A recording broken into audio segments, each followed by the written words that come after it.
Disappointment on the results of the second North Korea-U.S. summit hangs in the air as we were unable to see the two leaders reach an agreement. Before we get an expert's perspective, we turn to our Park Hee-jun, who has been talking to various reporters covering the story all the way from Hanoi. Hee-jun, do tell us more.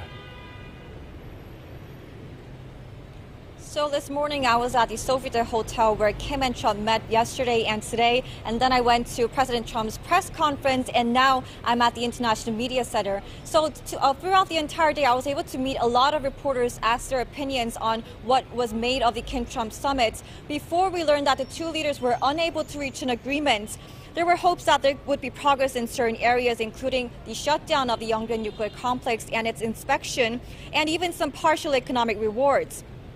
And based on the footage that the reporters saw today and yesterday, the handshakes, the exchange of warm remarks, they never thought that this kind of result would come out of the talks.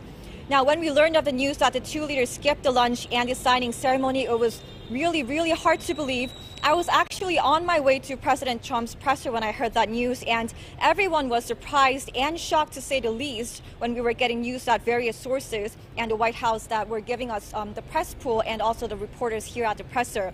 Now, when it was announced that Kim and Trump failed to reach an agreement on North Korea's denuclearization, we had just so many questions to ask President Trump why they couldn't make an agreement, whether they would be able to make one in the future, or whether they would even meet again in the future. The U.S. president kept on emphasizing that the meeting was productive and that he will maintain a close relationship with Chairman Kim. But it didn't come with any further elaboration on what becomes of the talks from now on. And the overall atmosphere here at the International Media Center is also pretty much crumpled, not surprising considering how much effort they had been putting into the summit's coverage.